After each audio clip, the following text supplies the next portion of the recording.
Tertúlia. Todos sejam bem-vindos a mais uma tertúlia conscienciológica. Hoje é dia 11 de outubro de 2020, véspera de feriado, domingo.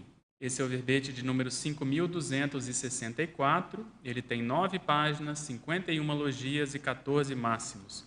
O tema é seriexograma, dentro da especialidade seriexologia. Quem fez esse verbete fui eu mesmo, aqui cumprindo o protocolo. A gente vai falar um pouquinho aqui da minha mini biografia. Eu sou graduado em Medicina, especialista em Radiologia, Diagnóstico por Imagem, brasileiro natural de Brasília, voluntário da Conscienciologia desde 1991, professor de Conscienciologia desde 1996, tenepsista desde 2002, EPICOM desde 2005. Coautor e co-organizador do livro Homo Lexicógrafos, junto com a professora Jaqueline Narraz. Coautor dos livros Primeira Noite de Gala Mnemônica, de autoria aqui da professora Luciana Lavor, e TENEPS, Assistência Interdimensional Lúcida, que foi organizado pelos professores Marina e Antônio Pitaguari, e também coautor do Manual de Verbetografia da Enciclopédia da Conscienciologia, que é uma obra aí organizada pela professora Rosa Nader. Então vamos aqui à definição. O seriexograma é um instrumento de auto- e heteroavaliação consciencial quanto ao nível de autoconscientização seriexológica, lucidez multiexistencial, adquirida ao longo das vidas consecutivas, possibilitando o diagnóstico da raiz holobiográfica dos atributos pessoais, da natureza dos vínculos grupocármicos e do provável saldo holocármico da FEP, ficha evolutiva pessoal. Eu chamo a atenção que tem um A mais aí na penúltima linha, na palavra provável. Pensenologia, o holopensene pessoal das pesquisas seriexológicas, o holopensene da seriexometrologia, o holopensene da autoevoluciologia lúcida, o holopensene das autoavaliações técnicas cosmovisiológicas, o holopensene do curso intermissivo, a pensenização com parâmetros seriexométricos, a consequência dos atos pensênicos pretéritos, o diagnóstico da holopensenofilia pessoal e grupal, o holopensene da lucidez multiexistencial, a qualificação mater-pensênica na Seriex e o mater-pensene da evoluciometria. Página seguinte, enfatologia, a aferição da auto-Seriex, o instrumento de autopesquisa seriexométrica, as variáveis de análise seriexológica, as notas quanto à manifestação consciencial a partir da paracronologia multiexistencial. E assim por diante, lá no final, nós temos as pesquisas dos serexistas cobaias na Escola de Personalidade Consecutiva da Consecutivos, ajudando a deslindar o seriexograma. Para a fatologia, o balanço holocármico no momento evolutivo presente, o paraseriexograma realizado durante o curso intermissivo com a ajuda do evoluciólogo. As origens milenares de certos vínculos holomnemônicos. O auto-mega-paravínculo intermissivo, a vivência da paracosmovisão auto-seriexológica nas experiências parapsicotecárias. E lá no final, a pangrafia grupocármica enquanto ferramenta seriexogramática essencial. Lá na argumentologia, na página 4, nós temos aí uma enumeração com 50 especialidades, com mais de 150 perguntas afins, capazes de compor o seriexograma dos intermissivistas interessados nas pesquisas da qualidade da trajetória evolutiva ao longo das vidas consecutivas, constituindo espécie de mini seriexograma a ser oportunamente ampliado. Então, veja que isso aqui é uma proposta inicial que a gente vai aí continuar trabalhando para expandir e virar aí um seriexograma de fato, Lá no final, na acabativa, em remissiologia, dos 15 verbetes, nós destacamos 5.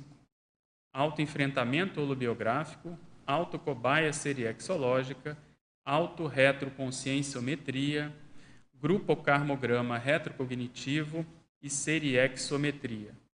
Frase enfática: seriexograma é ferramenta capaz de evidenciar não só o status da lucidez multiexistencial, mas também as prioridades proexológicas, as raízes paragenéticas e a temática autorrevezamental. Eu chamo a atenção que essa frase enfática ficou perfeita do ponto de vista aí da forma, né? Inclusive não teve quebra de palavras aí no final da linha. Questionologia. Você já anatomizou tecnicamente o grau de cosmovisão seriexológica pessoal e ou grupal? Qual o impacto da bagagem seriexológica no complexo e no preparo das próximas vidas? Na bibliografia específica, a gente trouxe aí 25 fontes. Eu queria dizer que na bibliografia número 8, o professor Zaslavski me alertou aqui, está faltando o ano da publicação, que é 2003, e lá na página 3, politicologia, sofocracia, tá? Tem um R a mais aí. Beleza? Em termos de revisão, eu acho que é isso. Outra coisa, estrangeirismologia, aferição da timeline, né? Essa palavra, acho que ela é feminina. A revisão colocou ela no masculino, mas, se não me engano, ela é feminina aí. Depois a gente vai confirmar.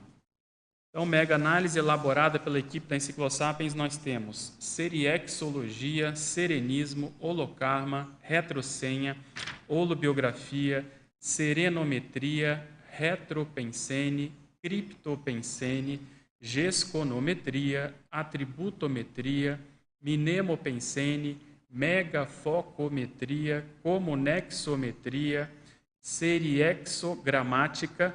Eles pegaram bem uma palavra que para mim é uma retrosenha, né? Uma interitemização, porque tem a parte seriex e tem a parte gramática, aí, quem mexe com palavra, gramática, essas coisas aí no passado, juntou essas duas condições. Então, eu sempre gosto dessa palavra, né? Além disso, conscienciograma, grupokarmograma, maxifraternometria, autoseriexalidade, holomemoriometria, autorretrobiografometria.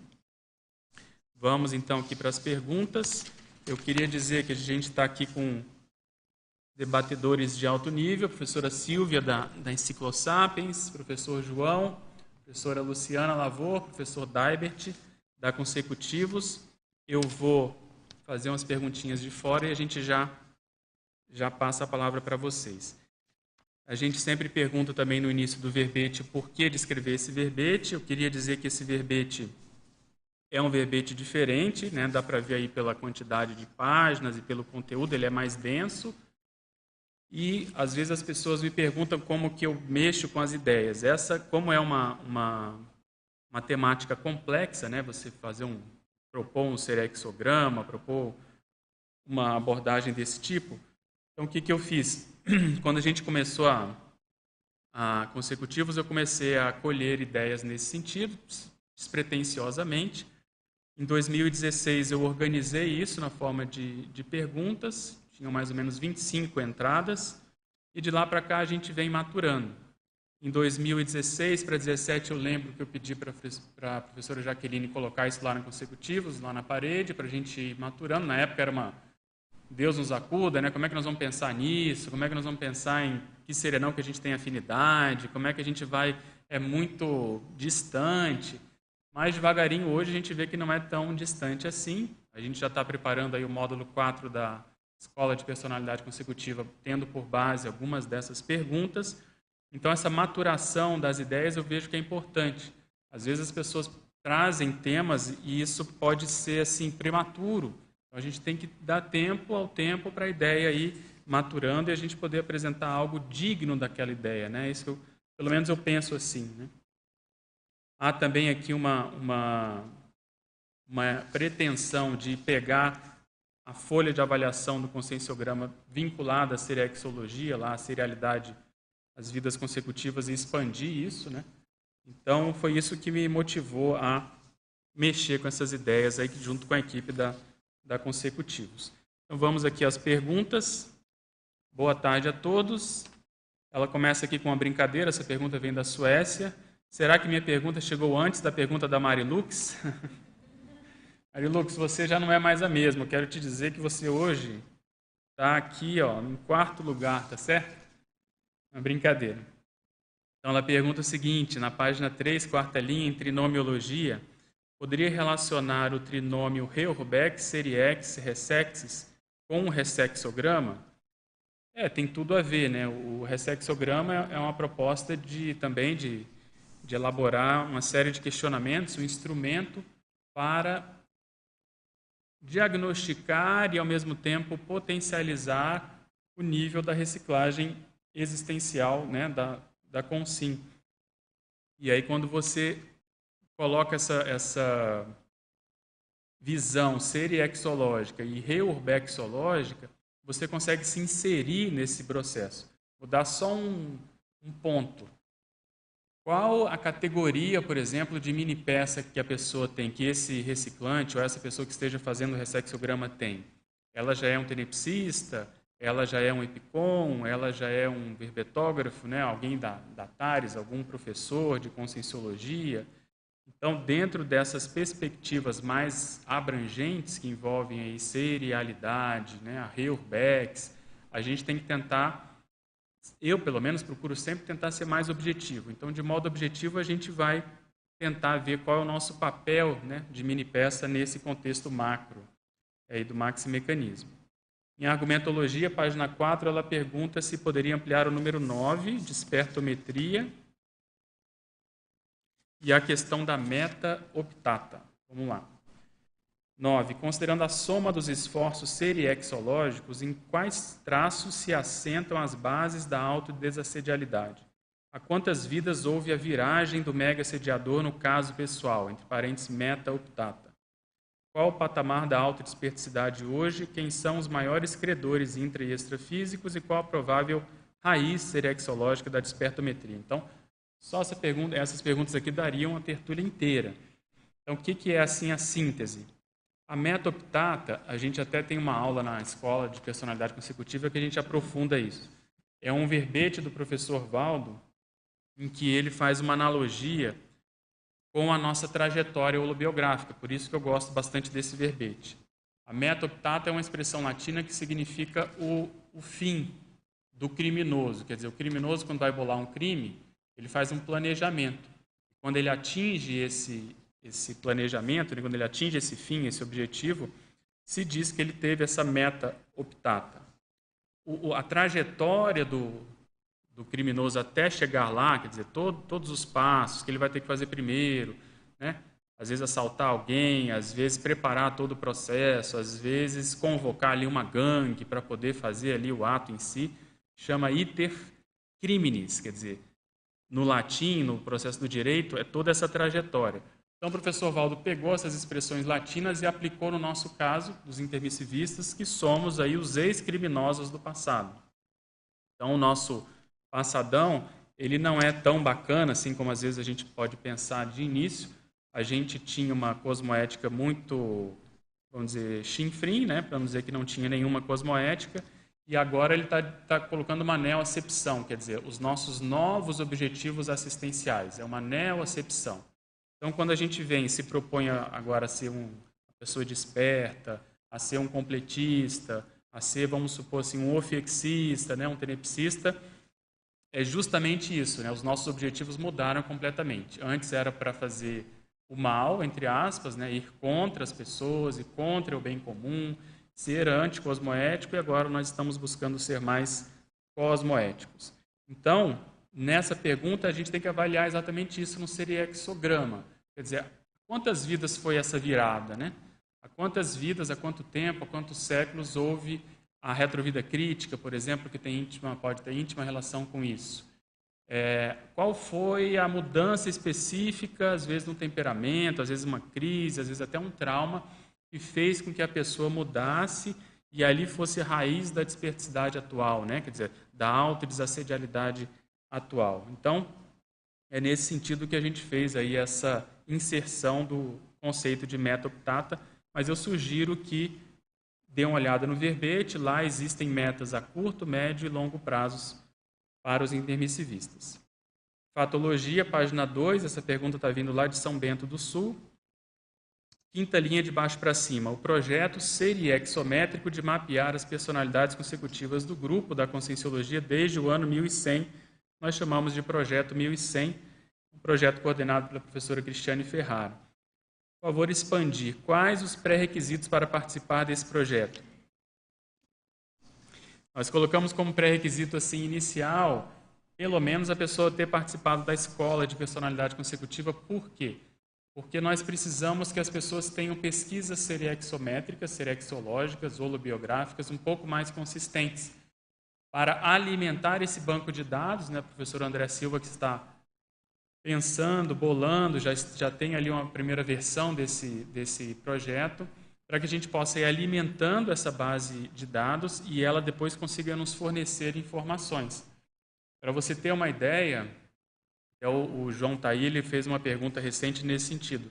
Nós já temos aí muitas pesquisas distribuídas, serexológicas, distribuídas ao longo dos séculos. Se você pegar só o século XIX, tem aí umas quase 10 ou mais pesquisas consistentes, quer dizer, a pessoa se identifica, ela às vezes acha que foi aquela personalidade, e ali ela vai estudar aquela, vamos supor, o Littré, né, o Émile Littré.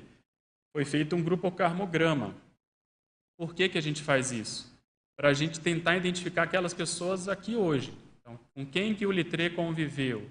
Então, a gente faz lá, são 200, às vezes quase 300 pessoas, né, de 100 a 300 personalidades ali em termos de contato, umas mais próximas, outras mais distantes.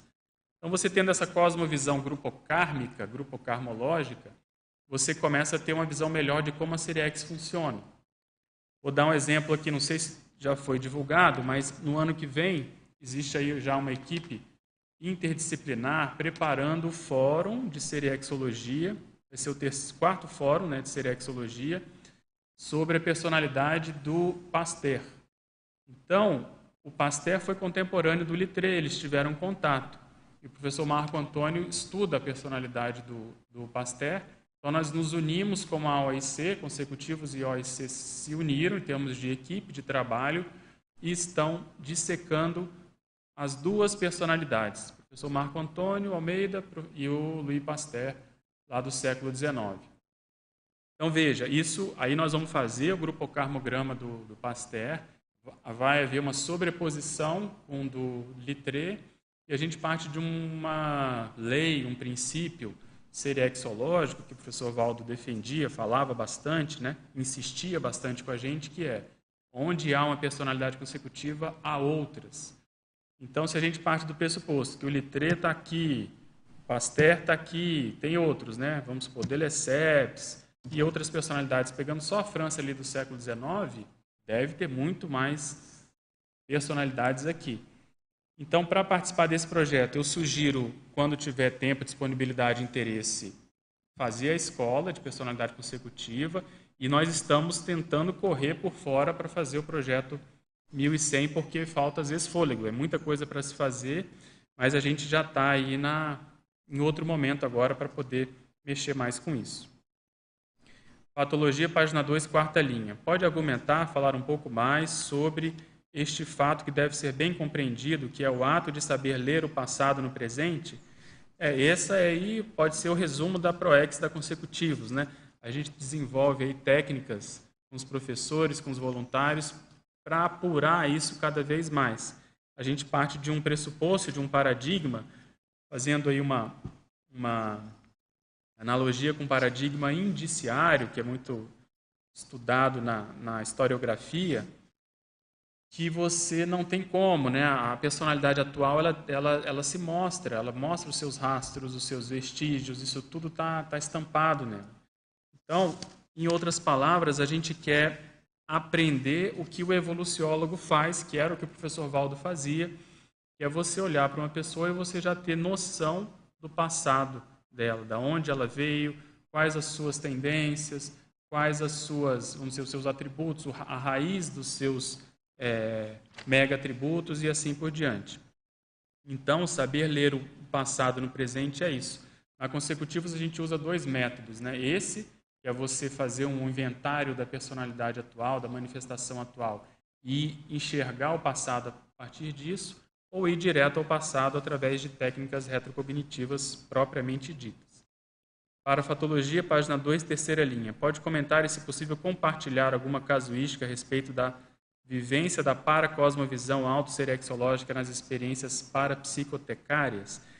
Veja, parapsicoteca é o laboratório extrafísico que reúne as memórias, né, individuais e grupais, e ali é feito uma espécie de pesquisa para a NeoProEx, quer dizer, a pessoa está ali preparando as bases de uma programação, em geral uma programação em grupo, e ela vai estudar ali os erros pessoais no passado, vai estudar personalidades similares, quer dizer, que mexeram com a mesma linha de pesquisa e às vezes tiveram ali contratempos, tiveram sucessos e assim por diante.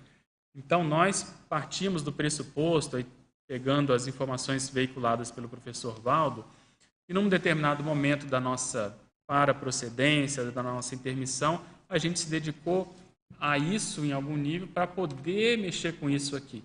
Então, a equipe da Consecutivo, se você for olhar, por que a pessoa tem esse interesse, por que ela gosta de história, de memória, por que ela gosta de retrocognição, do parapsiquismo mais vinculado ao passado, isso às vezes já vem dessa intermissão. É muito difícil a pessoa não ter tido algum nível de experiência com a parapsicoteca. E numerologia, pede para dar uma palhinha, né? É a Marilux, que pede sempre para a gente falar da numerologia um pouquinho.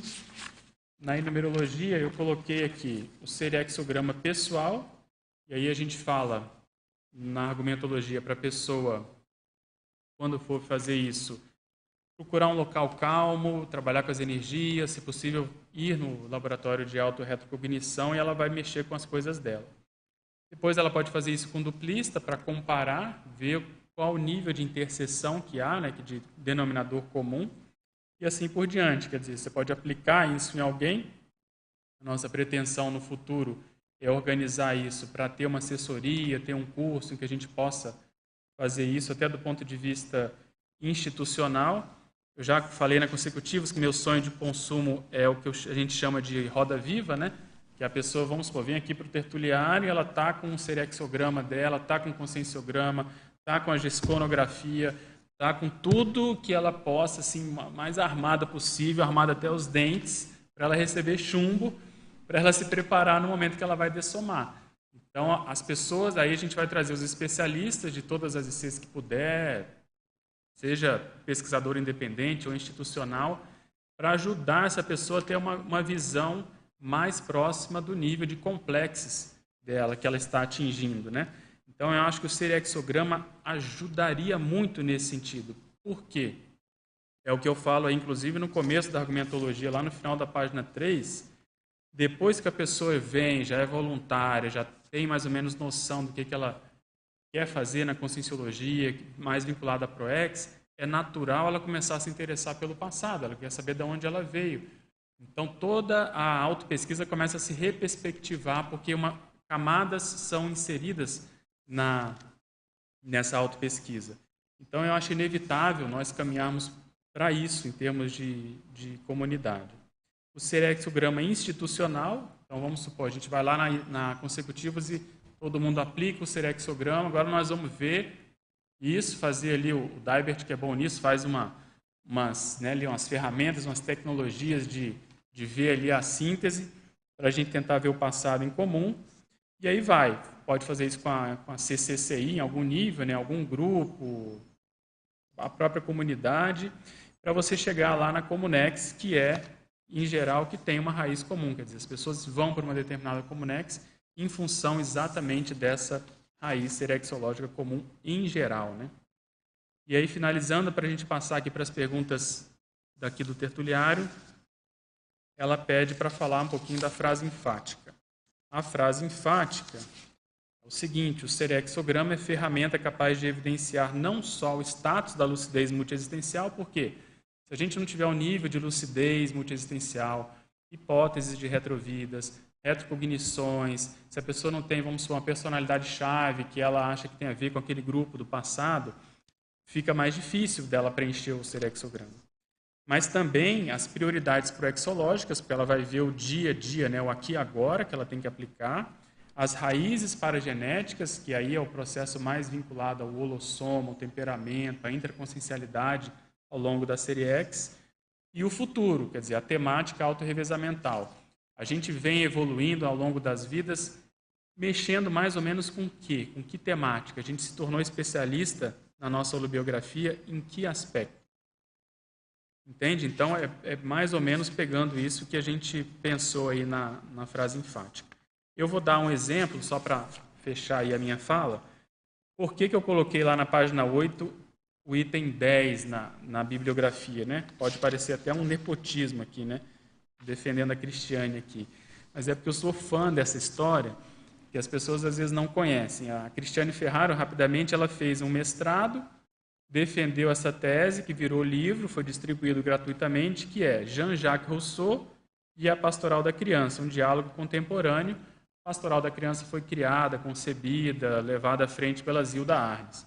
Ela fez isso aplicando técnicas de análise do discurso, vendo até que ponto a Zilda Arnes utilizava o discurso de Rousseau, entrevistou a própria Zilda Arnes, beleza, cumpriu ali um processo acadêmico, transformou em livro. Um belo dia, numa tertúlia que eu estava dando aqui, eu citei esse exemplo dela, então não tinha nada demais. Inclusive, foi motivo de uma certa chacota, né, por parte de um colega nosso que falou: não, escrever livro na academia é fácil, difícil é escrever livro de conscienciologia, tipo, esse livro aí seu. E ela falou: não, tudo bem, né, mas pelo menos já que eu fiz uma tese, eu estou aí, estou publicando. Inclusive, ela estava fazendo a dedicatória na hora para a própria mãe dela e tal. Qual não foi a nossa surpresa? Que a partir desse livro aparentemente despretensioso, ela descobriu que ela já teve vida com a Zilda Arnes, junto com a própria mãe dela, que foi pupila da Veronesa, que é a Santa Lúcia Filippini, que já foi filha do professor Valdo com a Veronesa em vidas anteriores. Então, por que eu estou trazendo esse exemplo? Porque, às vezes, uma coisa aparentemente aside, aparentemente nada a ver na ProEx dela, tem tudo a ver. Então, o professor Valdo falou que, para ele, esse livro era uma espécie de mega GESCOM, pelo nível de recomposição que ela estava fazendo com o grupo da igreja. Para ela conseguir defender essa tese, teve muito assédio de padre, de gente religiosa em cima da nossa cabeça. Eu lembro que a gente estava lá no São Peter, tinha que fazer umas transcrições da entrevista, e era só ataque extrafísico e o bicho pegando. Então, assim, em síntese, tudo que a gente faça na nossa vida tem relação, obviamente, com o nosso passado. Às vezes a gente não consegue fazer o peso adequado. Então precisa de ter parapsiquismo, obviamente, precisa de ter essa visão. Mas eu gosto de citar esse caso para dizer que a nossa vida, né, existe também além do voluntariado, além da conscienciologia. Nós temos que fazer a convergência disso e saber interpretar a nossa realidade, porque nós estamos vindo de grupos, por exemplo, ela, no caso, vindo do grupo da religião, com certeza ela foi uma líder, uma personalidade chave, uma personalidade influente lá, e quando você vai fazer essa maxi-dissidência, a tendência é literalmente o teto desabar, como aconteceu com a Zilda Arnes, né, na cabeça dela. Mas a pessoa está fazendo a maxi-dissidência, ela vai receber essa pressão holopensênica em cima dela. Então, o seriexograma, ele tem que demonstrar essas condições, ele tem que mostrar que da onde nós viemos e da onde nós estamos recebendo pelo menos alguns tiros, né? Da onde vem ali as pedradas, para a gente poder ter consciência e saber fazer frente, saber fazer a desassim, saber atender esse povo e continuar a nossa empreitada. Quer dizer, até que ponto esse livro não foi um pré-requisito em termos de desassédio para ela poder fazer esse outro livro que ela já terminou, já entregou na Editares, que é sobre a comunidade, né, conscienciológica. Então, eu gosto mais dessa visão mais integrativa da nossa vida, né? E não tem pessoas que separam muito, acham que a vida, por exemplo, acadêmica, tem preconceito com a academia, preconceito com a vida humana, e eu não sou assim. Então, só para ilustrar por que a gente colocou isso na bibliografia. João?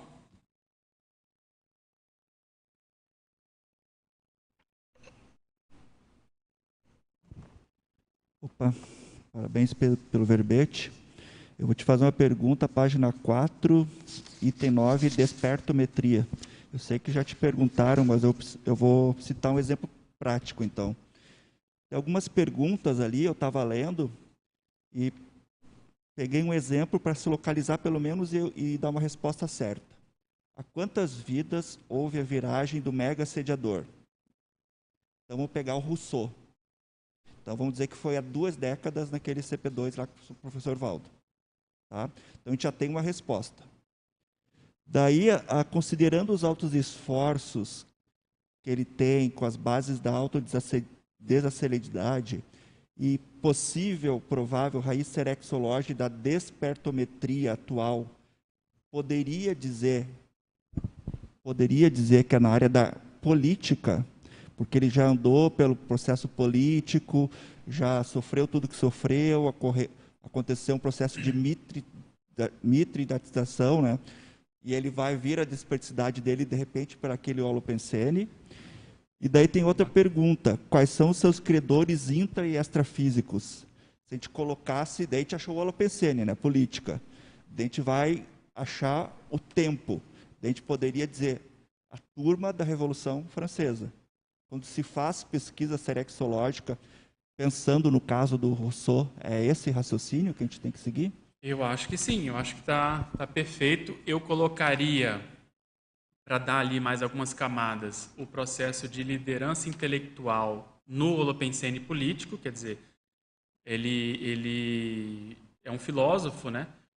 E escreveu sobre várias coisas, ele tem livros sobre botânica, ele é considerado o pai da pedagogia em função do Emílio. Então, ele é bem complexa, como todos nós somos, né? Mas pegando esse veio que você trouxe, a questão política, intelectual política, a parte sociológica, né, da influência das ideias, desencadeando aí no caso, né, influenciando revoluções, eu acho que sim. Eu acho que ele tem atenuantes, obviamente, nisso, em função do tempo. Quer dizer, as ideias dele foram utilizadas nesse sentido, então, obviamente que tem atenuantes, mas os agravantes, como você citou aí en passant, né, nas entrelinhas, é o processo da paixão da França, a francofilia, a questão de que isso foi superior ao fato de que os amparadores, o professor Valdo, os amigos dele, tentando mostrar para ele o nível dessa incoerência, desse dogmatismo até certo ponto, né, dessa inflexibilidade mental. E mesmo o professor Valdo ressomou, quer dizer, largou um pouco de mão, deixou ele, e isso só foi acontecer quando o professor Valdo já estava aí dando ECP2. Então, eu acho que sim. Agora, essa aí talvez tenha sido a gota d'água, né? Quer dizer, o último, o epílogo, quando ele de fato jogou a toalha, e naquele momento houve ali dezenas de consegues que foram para o lado dele, né? Talvez mais de dezenas, centenas. Então, é um ótimo caso. Quer dizer, aí quando ele faz essa virada, que é o que nós fizemos aí talvez no curso intermissivo, um pouquinho antes, a gente tem uma visão do como é que é aquela expressão? Do estado da coisa, né? O estado da arte, quer dizer. Beleza, assumo, vou encarar isso. Aí você para e fala, vamos ver o tamanho do estrago, quer dizer, então esse povo já veio comigo, nós vamos ter que mexer com aquele grupo, tem aquele povo revoltado lá, tem ali as sequelas, vamos supor, da Revolução Francesa. Então aí, com base nisso, aquilo tudo vai vir contra ele, entre aspas, que aí vem a desperticidade, aí ele vai sentir aquela pressão, virão, por exemplo, as tentações, vamos supor, vai ressomar, vai ter aquelas ideias que mexiam com ele do ponto de vista filosófico, a tendência dele é entrar nisso, ele vai ter que se segurar. Então, eu acho que na intermissão, ele vai ter que pensar, já está pensando, obviamente, já está trabalhando, em vacinas para não cair nisso, né, de novo, nessas tentações, no caso dele, ideológicas, né, mas assim do ponto de vista filosófico, político. Então, eu acho perfeito, eu acho que o raciocínio é esse.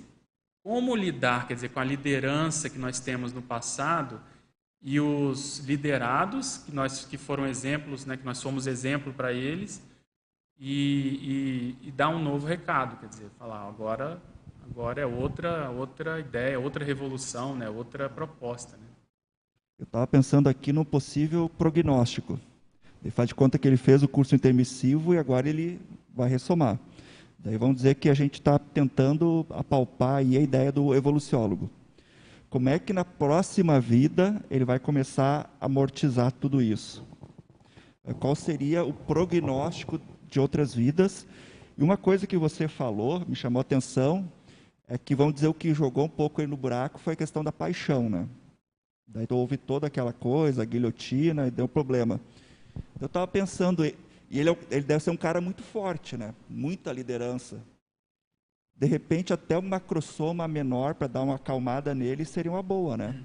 Porque de Seria. repente ele vai vir com toda aquela liderança, deve ser um cara que sobe num púlpito, abre a boca, todo mundo entra na dele, né? De repente, uma macrosoma menor ia dar uma.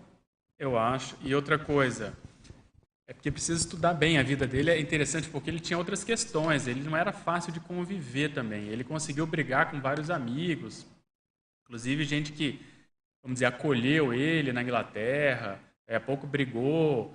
Então, tem questões talvez até intraconscienciais que ele precise acalmar, e aí o macrosoma pode realmente ajudar nisso, para ele talvez ficar mais focado, né?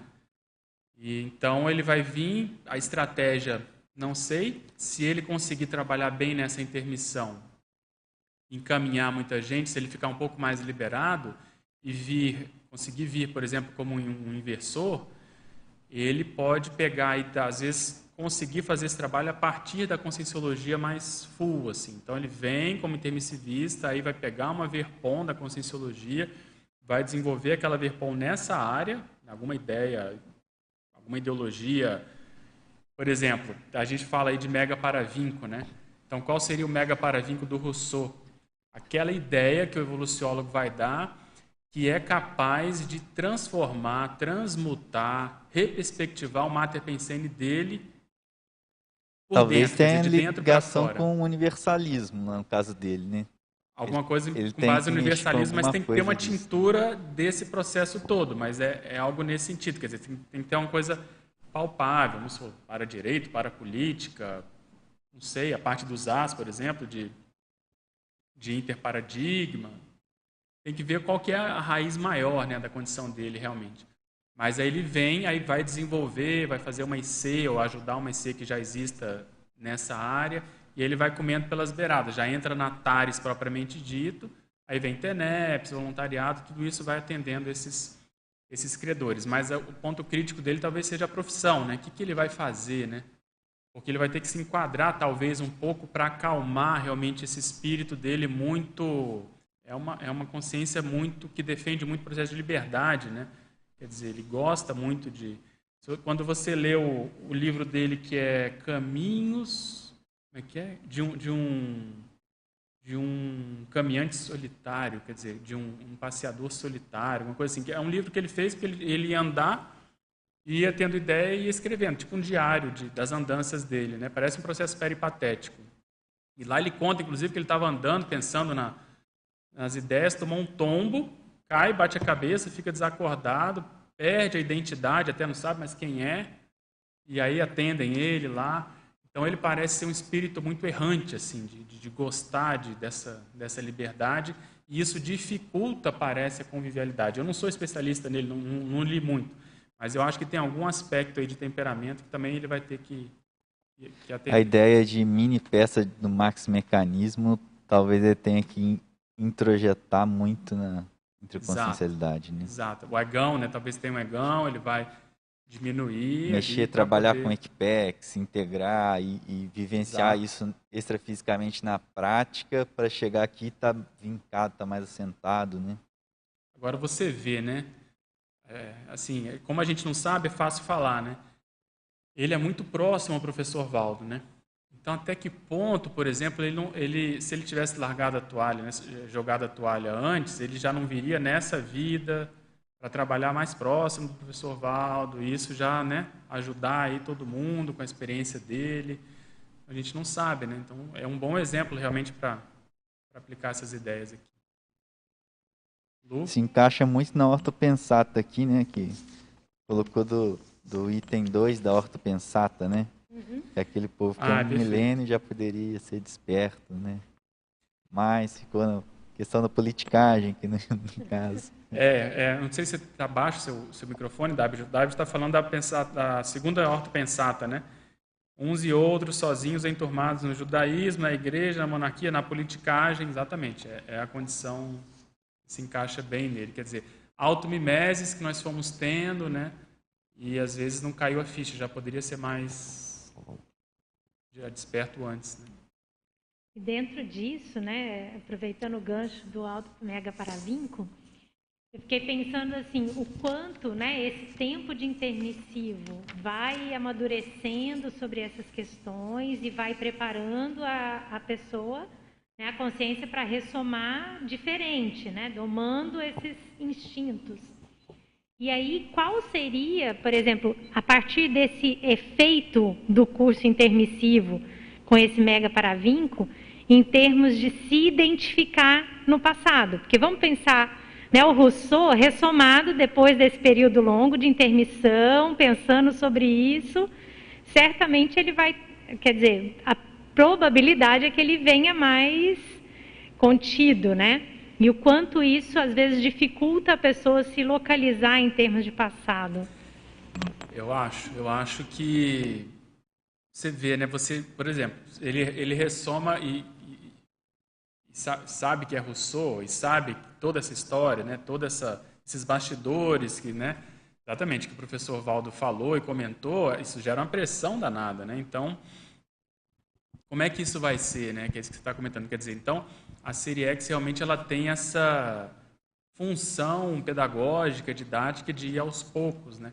Então, a gente precisa ter uma estrutura intrafísica na vida atual para poder realmente acessar o passado, né? Onde que ele vai se apoiar para saber, puxa, eu fiz tudo isso, escrevi tudo isso, influenciei aí, sei lá, milhares de consciências ou mais, milhões, e euzinho aqui agora, nesse corpo novo, sou aqui, vamos supor, um inversor, né? O que eu vou fazer com isso, né? Então, precisa realmente ter maturidade para ir com calma, para poder mostrar serviço de novo, né? Senão a pessoa não aguenta, concordo. E aí tem a ver aqui com um dos paradoxos, né, da memória necessitar do esquecimento para funcionar melhor, né? Porque aí eu imagino que a partir de um determinado momento, né, de maturidade, de evolutiva, aí isso já começa a contar menos, né? Mas o quanto de chão a gente tem que andar até que essa derrogação de lei seja menos complexa, né, dentro do ponto de vista evolutivo. É complexo.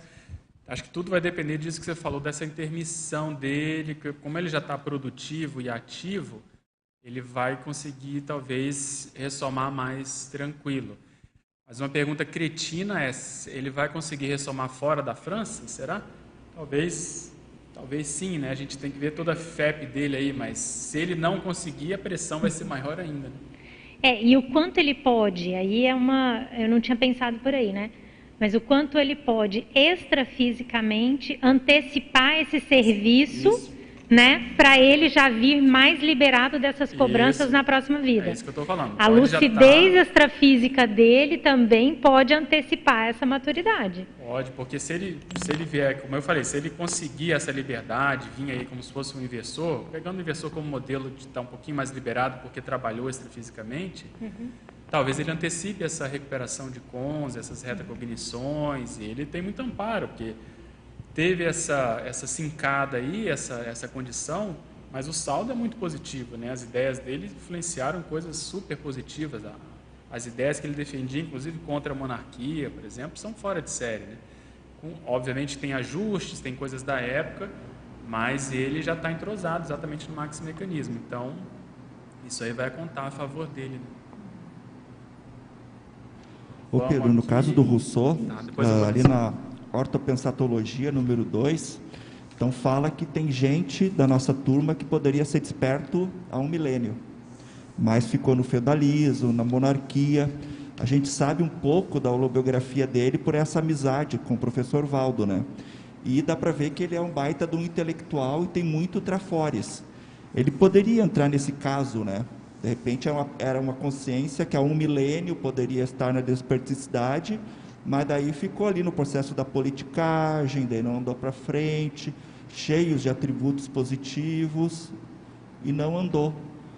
Eu acho que é bem o nosso caso. Eu sou fã, vocês já me viram falar dessa pensata aí o tempo todo, quando eu posso eu uso, porque a gente teve muitas vidas na automimese, né? A gente se enrolou com coisas da época, com trafares, com imaturidades. Então, esse caso dele, eu acho que ilustra bem isso, quer dizer, é uma pessoa positiva, bem intencionada, intelectual, fora de série, mas que paixões, situações, temperamentos, coisas que acabavam nos unindo a situações da mesmice, né, da mesmex. Então, a gente está tudo nesse mesmo bolo, quer dizer, da retrovida crítica para cá, a gente vem tentando sair dessa condição, mas é tudo muito lento, né?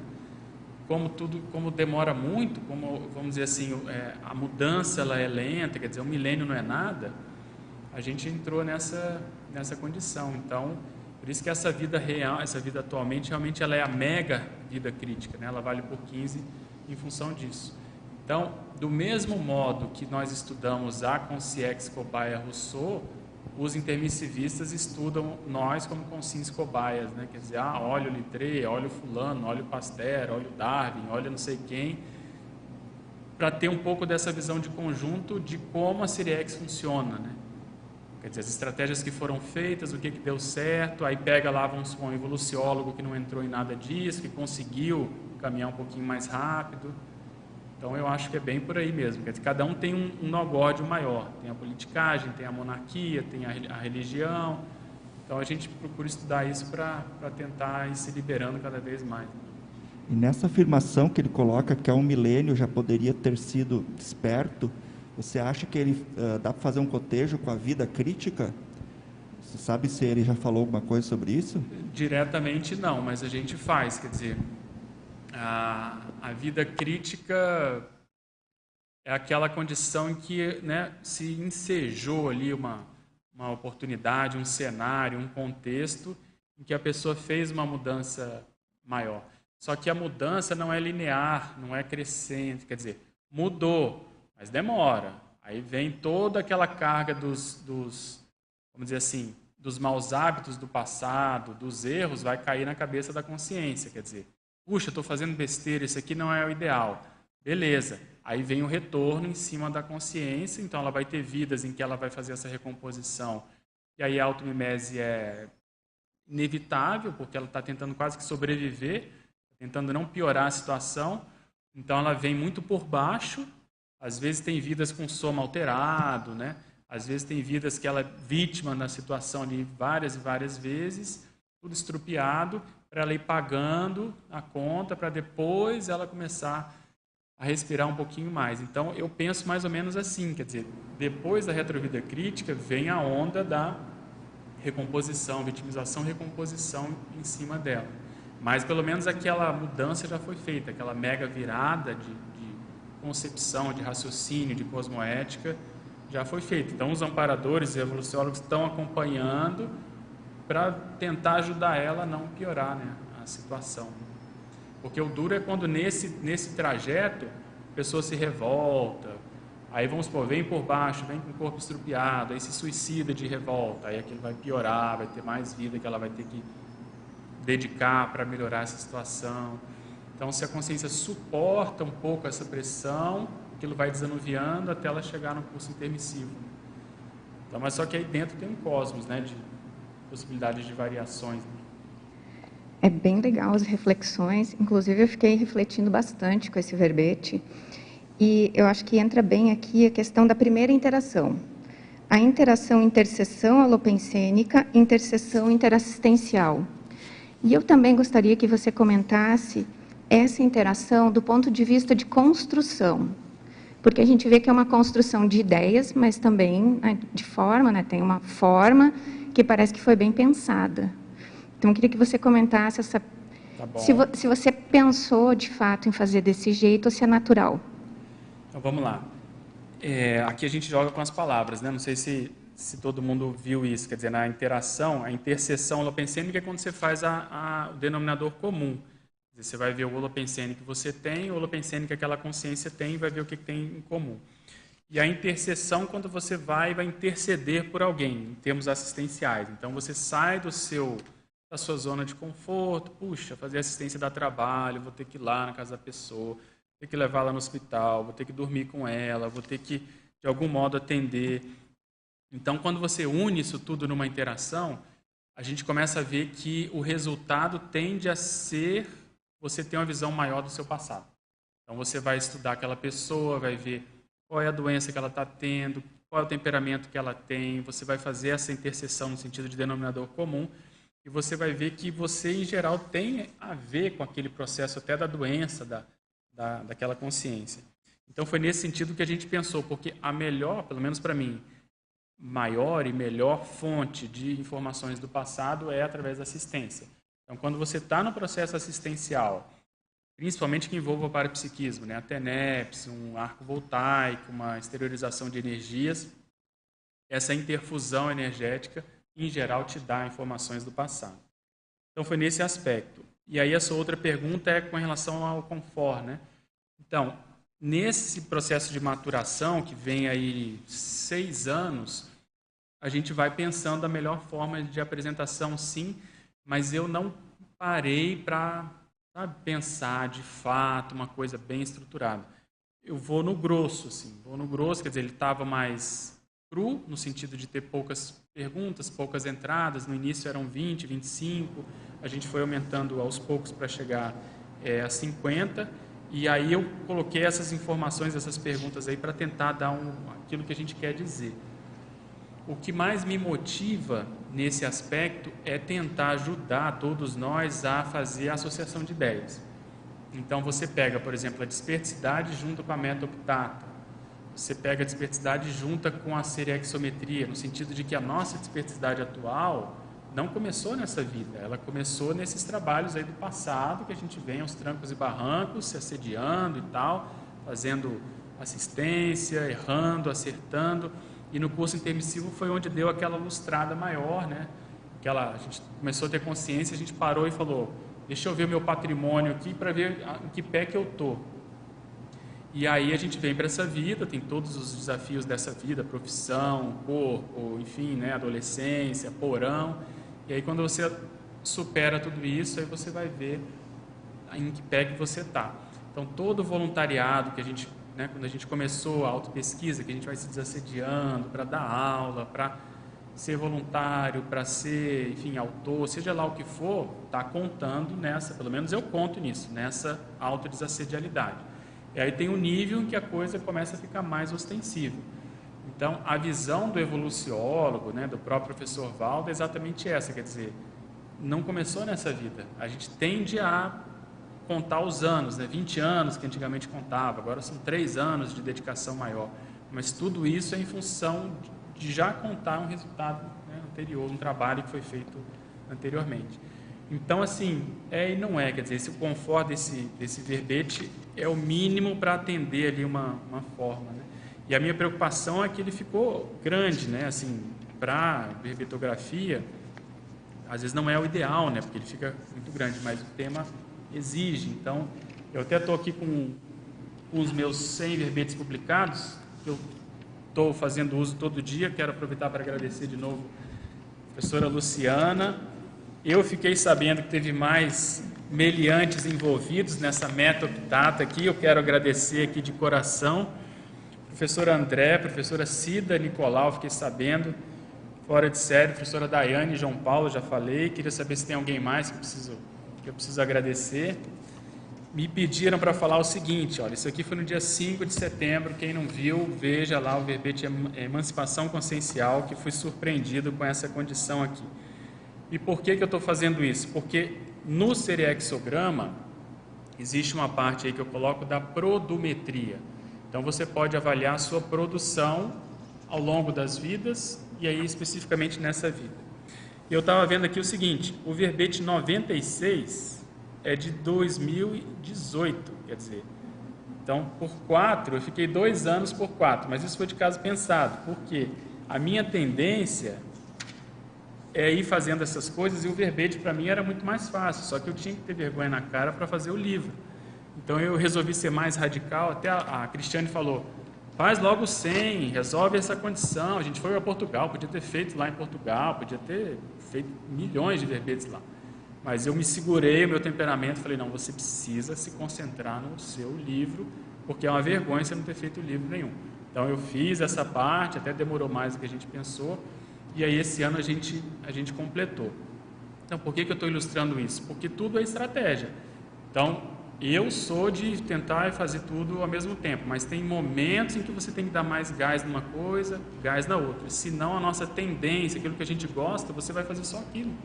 E o verbete, para mim, é muito mais fácil, né? Por causa da experiência, por causa do estilo, por causa da experiência do professor Valdo.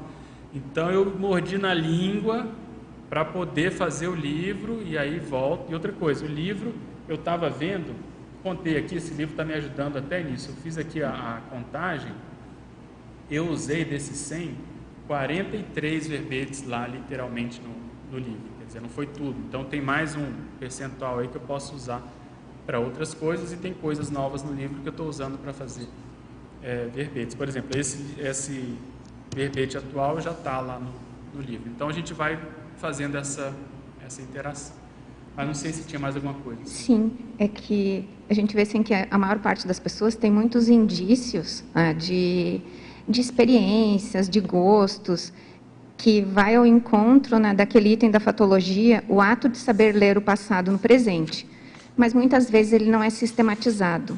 Então, assim, consecutivos, tem ferramentas, tem cursos, mas o que eu percebi nesse verbete, especificamente nessa proposta, é que ela já ajuda, em níveis diferentes, a pessoa a sistematizar.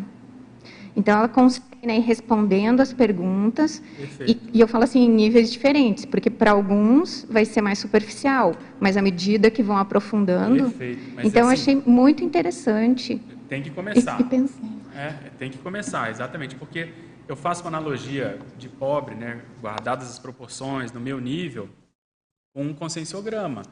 Conscienciograma, não sei quem é mais velho lembra, conscienciograma era totalmente hermético, difícil, complexo.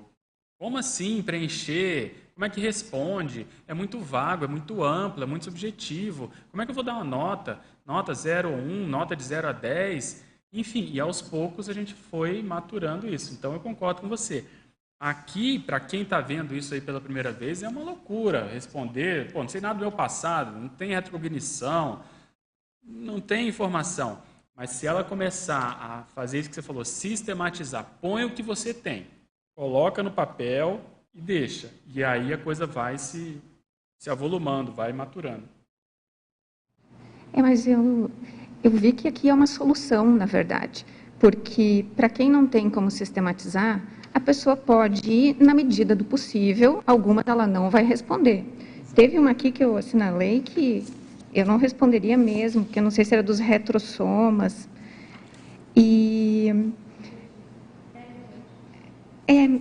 Mas, à medida que vai tendo mais experiências, porque precisa ali uma visão de conjunto muito maior das retrovidas. Só que a questão seguinte já era muito tranquila. Então, vai fazer o possível. Eu achei que ficou excelente no sentido de começar, né, porque vai vir muito mais, né? Vai vir muito mais. Faz a pessoa pensar, às vezes, em coisas que ela não pensou. Para a gente que está ali no dia a dia, da consecutivos, a gente, às vezes, já está mais habituado. Mas vamos supor, a pessoa não tem uma retrovida que ela conheça e tem essa questão do biotipo. Mas ela vai começar a pensar, puxa, será que esse meu biotipo atual tem a ver com o da última vida? Será que eu estou numa coisa maior, em termos de macrossoma? Será que eu estou a menor? Será que eu mudei de gênero? Aí ela vai jogar isso com o temperamento dela, a psique, como é que ela funciona, vai jogar com a família para ver se, né, o que bate. Então, ela vai começar a ter indícios de uma coisa ou de outra. Ela anota a verpom dela naquele momento e aí ela vai construindo. Exatamente isso que você falou. É o 47 e 48, por exemplo, porque eles são... Um é bem mais difícil, né, e sofisticado, precisa de um aprofundamento e de um nível de vivências, né, retrocognitivas mais amplas até para poder ir fazendo essa linha, e já do temperamento é dia a dia. Né? Então, eles têm um contraste, mas eles permitem a pessoa fazer já, né? Principalmente também com os indícios que ela tem no 47. Exatamente. Então, você vê, eu tenho retrocognições que eu sou maior, que eu sou mais alto. Aí eu olho a vida do Littré, que ele é mais mirrado. Então, eu acho que até que ponto que ele não está ali também numa fase down, entende? Para acalmar ali a fera do temperamento, às vezes, do passado. E aí, hoje eu vejo um pouco maior do que ele. Então, todas as variáveis, elas são usadas, né, na série X. Seja de modo calculado, seja de modo espontâneo. Pela lei do retorno vem, a pessoa tem aquele soma porque ela, às vezes, errou no passado. Então, pelo soma, pelo biotipo, você já pode ver, será que ela é uma infiltrada? Será que ela está com um determinismo em cima ali da cabeça dela, o que houve? É só o biotipo? Tem uma doença de nascença? Não tem? Então, isso faz pensar. Só isso, para mim, já vale a pena, porque aí a pessoa começa a amarrar várias pontas, né?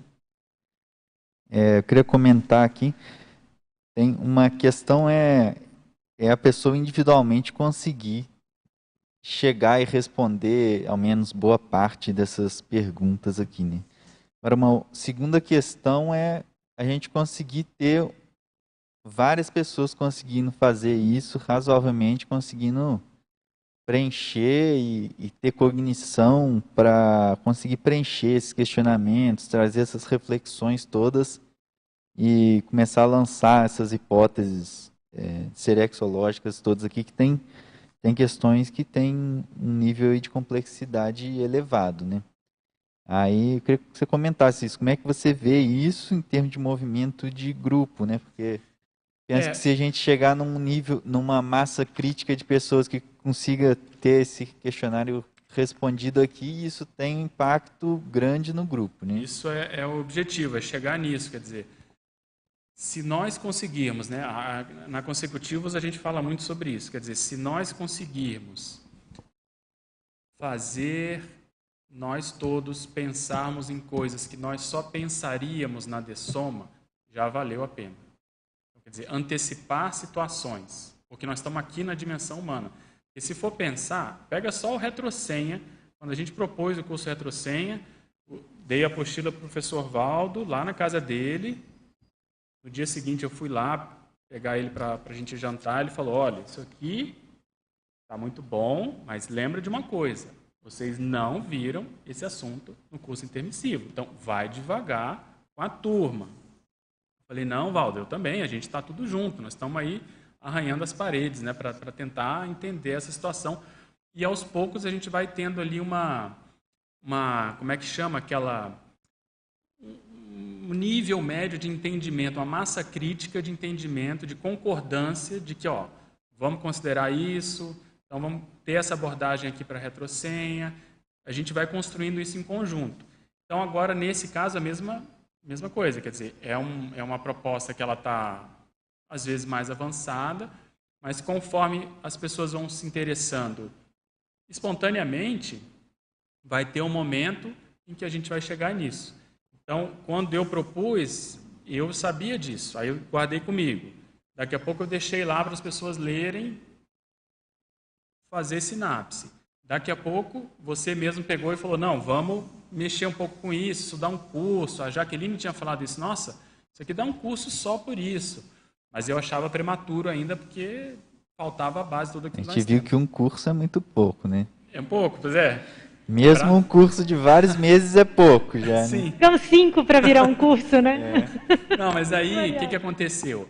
Aí nós pegamos algumas perguntas e estamos mexendo no módulo 4, quer dizer, para não assustar o passarinho. Então, daqui a pouco, como já está publicado, quando a gente tiver tempo e fôlego, porque a gente faz muita coisa, né? Se a gente pudesse mexer só com isso, era ouro em pó, né? Aí nós vamos chegar nesse nível, quer dizer, que é o que eu acho bacana, nós pensarmos em coisas que nós só pensaríamos lá. Porque aí o amparador ele tem condição de chegar e dar uma ideia. A pessoa está aqui, ela está preenchendo, ela fala, cara, da onde vem isso aqui? Por exemplo, qual o rapport maior que eu tenho com o serenão? Tem uma coisa distante. Aí você já está mexendo com a Equipex, por exemplo, você, Amabel, já desenvolve isso, já tem sinapse, já tem tecnologia, então uma coisa já começa a conversar com a outra. O João Luiz está mexendo mais um pouco com a coisa da memória. Vai lá, daqui a pouco ele traz uma contribuição, ele e a Michele com a questão do macrosoma. Já tem tecnologia. Então, aos poucos, como quem não quer nada, nós estamos de modo concentrado e não concentrado, ajudando nesse preenchimento. E aí, para chegar no que você falou, quando tiver aí os nossos professores, que é onde a gente quer pegar, condições da gente fazer uma qualificação, fazer um final de semana em que a gente propõe isso, aí nós vamos mudar de nível no tapa, porque aí o desassédio vai ser maior. Inclusive, a gente usou isso aqui numa qualificação já também, eu lembro muito do Weber, ele pegou a pergunta do Serenão, que foi justamente para a gente ir devagarinho, gente, não assusta não, vamos aqui, está todo mundo junto e vamos tentar um ajudar o outro nesse preenchimento.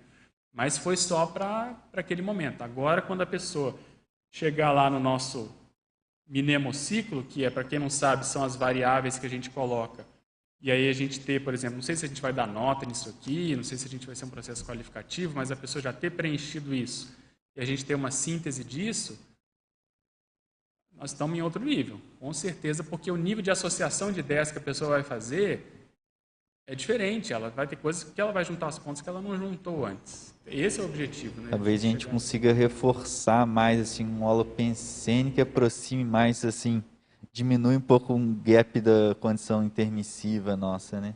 Esse é o meu objetivo, é tentar ser consex aqui, quer dizer, se eu pudesse estar lá no intermissivo, o que eu estaria fazendo, né? O que eu estaria mexendo? Então, nós vamos trazendo essas informações tentando, né, mexer com essas informações quando dá, obviamente, porque a gente tem que fazer muitas outras coisas. Deixa eu só caminhar um pouquinho aqui, eu já passo. Tá. Tem várias perguntas de fora. Então, vamos lá, perguntas aqui de Curitiba, né, do nosso querido Eduardo, sempre presente. Professor Pedro, parabéns pelo continuismo de suas atividades, refletindo a sua incansável continuidade serexológica. Mais ou menos, né? A linha ainda é quebrada, eu acho.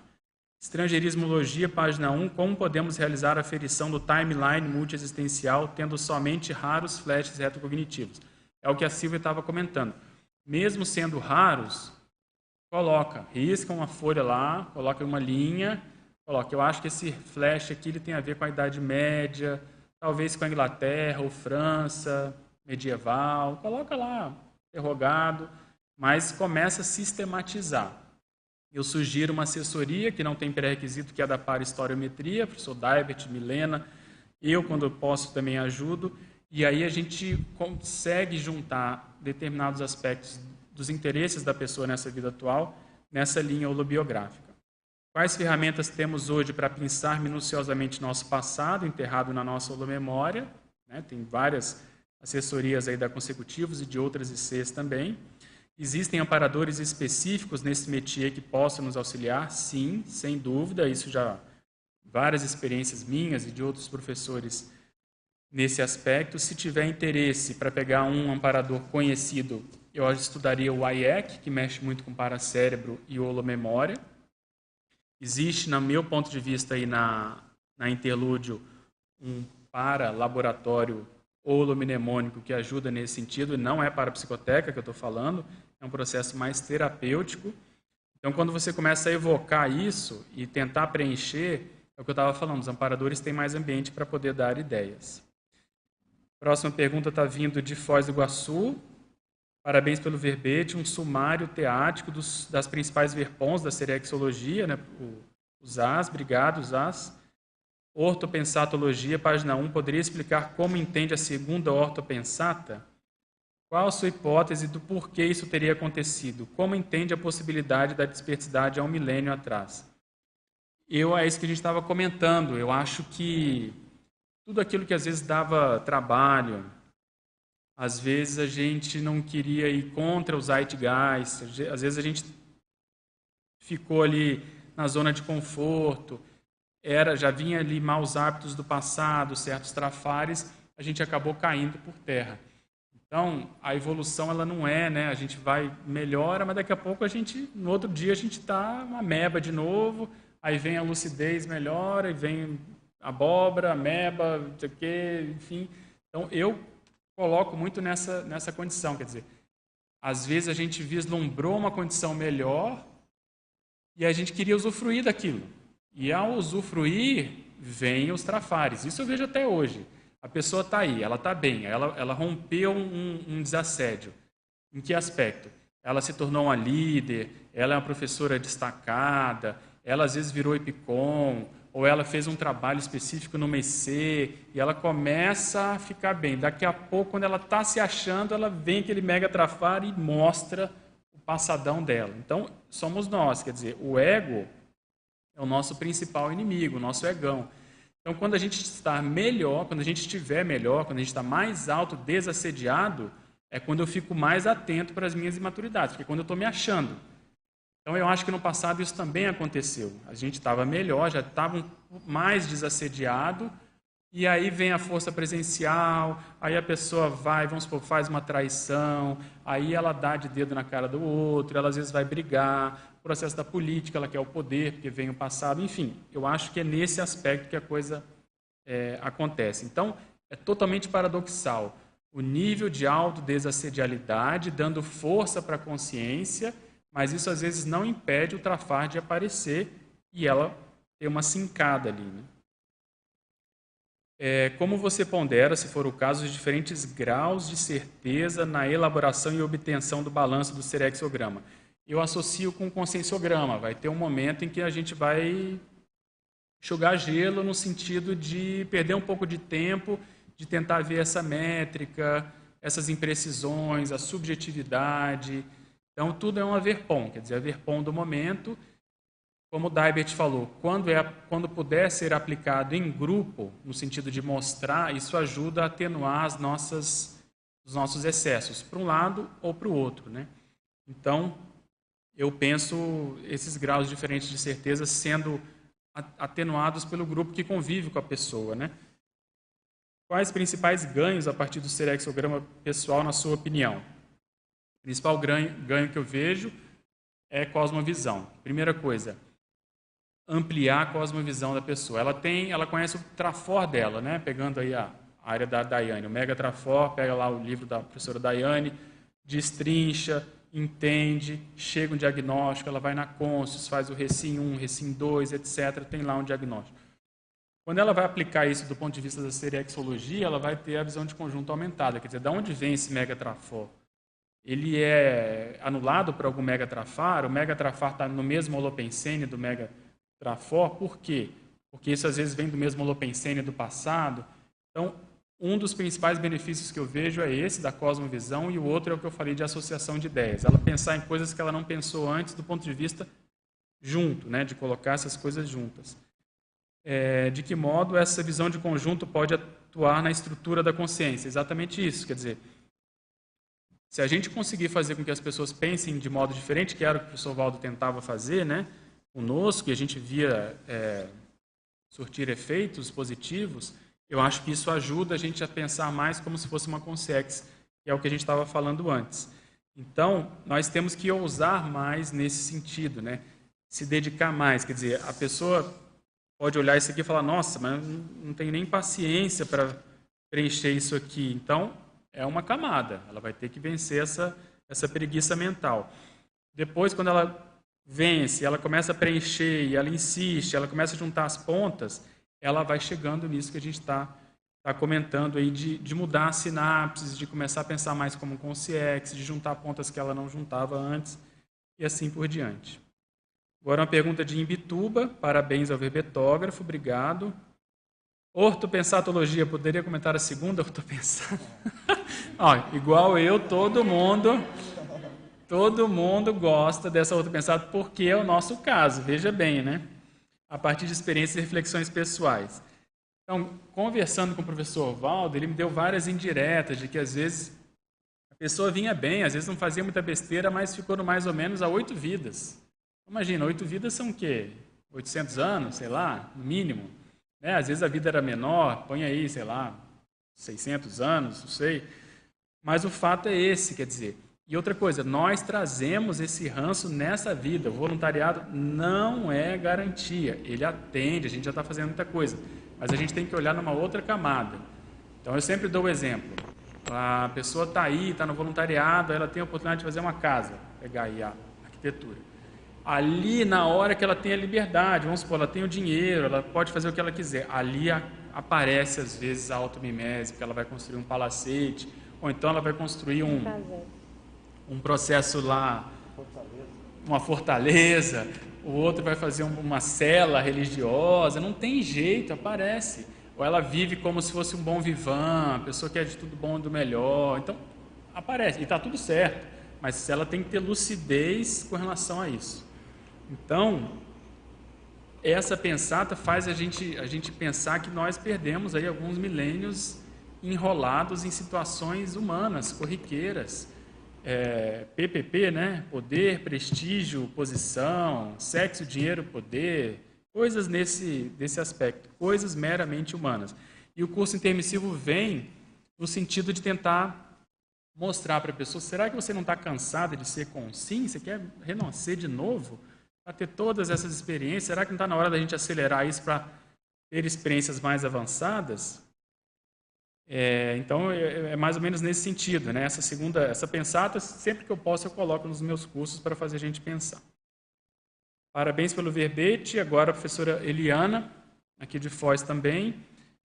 Última linha, parafatologia. Poderia expandir o último item, a pangrafia, enquanto ferramenta ser e exogramática essencial. Teria alguma casuística pessoal, leia para exemplificar? Eu tenho poucas, mas eu tenho. Algumas eu não posso falar, porque envolve pessoas, né, daqui da comunidade, mas quando você tem a possibilidade de conviver com as pessoas, conviver do ponto de vista parapsíquico nas dinâmicas, fazer curso, esse amálgama, esse amálgama, quer dizer, esse acúmulo de experiências, muitas vezes te oportunizam ter uma retrocognição mais assim, arrasa quarteirão, em que você vê um pouco além da sua visão só, você vê aquele grupo se manifestando. Então, isso te dá ali uma ideia, uma base de como aquele ramo, né, aquele galho daquela árvore genealógica, entre aspas, ou pomar, como o professor Valdo chamava, como é que ele vem se manifestando. Aí você vai juntando pontos, você convive com a pessoa, você sabe o mega trafor dela, que ela já apresentou, o trafar, profissão, e aí você tem ali uma cosmovisão relativa acerca daquela condição. Pega o caso aí que eu estava comentando da Cristiane Ferraro, né? Então, a minha duplista, quando eu jogo as minhas coisas, as minhas retrocognições, com essa história que ela tem e outros detalhes a mais, eu consigo ter, no meu nível, né, de aprendiz, ainda de feiticeiro, um nível de cosmovisãozinha da nossa relação, do nosso grupo, do papel da veronesa e assim por diante. Vou contar um exemplo que aconteceu, um caso que aconteceu até para o João, que eu queria falar, estuda a memória que aconteceu nesse feriado do 7 de setembro, que para mim foi uma das coisas mais surpreendentes e interessantes. Eu estava numa projeção, eu vou contar esse preâmbulo que não tem nada a ver com a história, mas é como as coisas acontecem na vida real. Eu estava numa projeção mais ou menos lúcida, mas eu sabia que eu estava fora do corpo e estava na baratrosfera, fazendo lá, não lembro o quê, e eu queria saber onde eu estava. E aí eu vi 3 caras mal encarados vindo, né? Eles estavam na dele, e eu falei, eu quero saber onde é esse lugar, eu vou perguntar para eles, só que isso vai me dar problema, porque eu acho que eles vão vir atrás de mim. E aí eu falei, mas eu preciso saber que lugar é esse. Não sei por que eu queria saber tanto, mas... E aí eu paguei o preço, fui lá, falei, escuta, que lugar é esse? Tem um nome isso aqui? E aí os caras começaram a mexer comigo, começaram a correr atrás de mim, enfim, começou uma perseguição. Eu voltei para o corpo. Então isso aí não interessa nada, é só para saber de onde vim. Quando eu voltei para o corpo, eu voltei em estado vibracional, que é uma coisa, quando você volta para o corpo, em geral isso acontece. Só que eu voltei para o corpo e senti 2 mãos aqui na minha cabeça, como se alguém tivesse assim. Eu falei, pô, os caras estão aqui. Foi o primeiro pensamento meu. Falei, para que eu fui mexer com os caras, né? Mas aí eu parei, pensei, e a energia não estava negativa, não tinha nada. Aí eu tirei a mão e peguei a mão da pessoa e fui saindo do corpo e olhando para ver quem é que estava comigo. E não tinha nada a ver com os caras, né? Era uma amparadora, e aí que eu queria que você me ajudasse a pensar. Era uma amparadora que eu não lembrava, nessa vida não tinha nenhuma memória desse corpo que eu lembrava. Ela é uma tipo nórdica, só que com o olho puxado, deve ter aí uns menos de 30 anos, 26. E aí quando eu parei, e aí eu estou de frente para ela, a memória toda intermissiva começou espontaneamente. Eu sabia quem era ela, sabia o que eu tinha conversado com ela, o que ela tinha me ajudado, tudo em bloco na mesma hora. E ela brincou comigo e falou, eu nem precisei te tirar do corpo, você mesmo saiu do corpo. Ela fez essa coisa assim para me agradar, sei lá, para me deixar mais tranquilo. E eu falei, eu lembro de você, eu sei seu nome, falei o nome para ela, ela começou a rir, sei o que você faz. Eu lembrei que ela foi a primeira pessoa que me falou sobre inversão existencial extrafisicamente.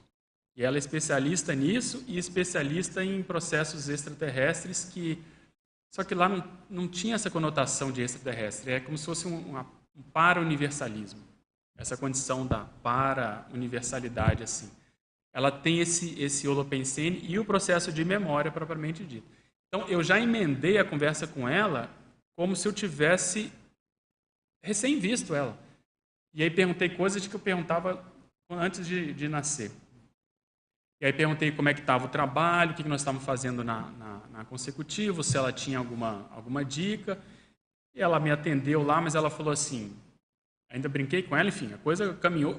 E aí eu vou comentar outro aspecto, não deixa eu esquecer que foi o que mais me marcou. E aí ela falou assim, eu não estou aqui, nós não estamos aqui, não é por nada disso. Nós estamos aqui em função desse outro processo aqui. Aí fez assim, aí veio a imagem da Cris, das coisas da Cris que nós estamos trabalhando aí. Aí me deu um banho de energia que eu falei, nossa. E ela falou assim, não se esqueça que nós estamos juntos. Nós estamos, tá tudo aqui. Não falou que vai dar certo, que dá errado. Falou assim, não se esqueça de nós que nós estamos aqui. E eu falei, não, beleza. E eu com o meu... Aí que você põe o sorvete na cara, né? Porque eu já estava emendando coisas minhas, pessoais, da IC, já estava lá na frente, como se eu estivesse retomando um contato com ela. Então, a memória, isso que eu queria te falar, a memória é assim, né? Você encontra, vamos supor, eu encontro o João no shopping. O meu papo com ele vai ser da Consecutivos, não vai ser da Vita Imagem, não vai ser do hospital, não é isso? Então, a memória ela é muito contextualizada. Então, o que eu achei mais interessante nisso é que quando eu a vi, é como se eu retomasse uma coisa que tinha parado naquele momento lá do intermissivo, e eu era uma consex totalmente que não é o meu padrão. E aí ela me atendeu e tal, mas ela falou, não, nós estamos aqui em função de outras demandas. E aí que é o negócio da paramemória que eu queria que você pensasse. Quer dizer, a paramemória, de fato, a memória intermissiva, o que estimula ela? Muitas vezes é alguém, ou um local, por exemplo, a própria Comunex, de onde a gente veio, que naturalmente vai gerar isso. E eu sempre pensei isso.